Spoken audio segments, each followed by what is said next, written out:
मित्र राम और श्याम रहते थे। दोनों बहुत गरीब थे, लेकिन मेहनत और ईमानदारी से जीवन बिताते थे। वे हर काम साथ मिलकर करते और उनकी दोस्ती गांव में मशहूर थी। दोनों का सपना था कि वे अपने परिवार को गरीबी से निकाल सके और बेहतर जीवन जी सके। एक दिन दोनों मित्रों को जंगल में लकड़ियां काटने जाना पड़ा। जंगल में घूमते हुए अचानक उन्होंने एक चमचमाता हुआ बड़ा बर्तन देखा। बर्तन को देखकर दोनों हैरान हो गए। राम ने उत्सुकता से कहा, यह बर्तन कितना चमकदार है, शायद इसमें कुछ कीमती हो। श्याम ने बर्तन उठाया और उसमें झांककर देखा तो उसमें सोने की चमचमाती हुई मोहरें भरी थी। दोनों मित्र खुशी से झूम उठे। इतने सोने की मोहरों को देखकर वे दोनों उत्साहित हो गए। राम ने कहा, अब हमारी गरीबी दूर हो जाएगी, हम अमीर बन जाएंगे और हमारा जीवन बदल जाएगा। श्याम भी बहुत खुश था, लेकिन तभी राम के मन में लालच ने जगह बना ली। राम ने श्याम से कहा, यह सोना आधा आधा बांटना ठीक नहीं है। हम इसे अपने अपने हिस्से में बांटकर अलग अलग रास्ते पर चल सकते हैं। श्याम को यह सुनकर दुख हुआ, क्योंकि वह राम को अपना सबसे अच्छा मित्र मानता था।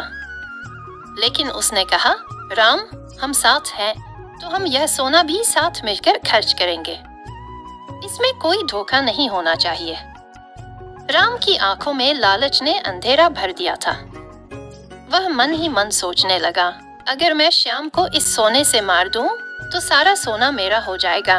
उसने श्याम से कहा, तुम यहीं ठहरो, मैं गांव से कुछ खाने का सामान लेकर आता हूँ, ताकि हम इसे खाने के बाद सोना लेकर आगे बढ़ सके। श्याम ने राम की बात मान ली और वहीं रुक गया। लेकिन उसे राम के इरादों पर शक हो गया था। राम गांव गया और सोचा कि अगर वह श्याम को जहर दे दे तो वह मर जाएगा और सारा सोना उसका हो जाएगा। राम ने खाने में जहर मिलाया और श्याम के पास लौट आया।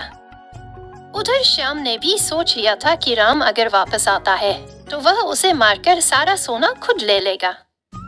जैसे ही राम वापस आया, श्याम ने राम पर अचानक हमला किया और उसे मार दिया। लेकिन राम के मरे हुए शरीर के पास रखा खाना श्याम को आकर्षित करने लगा।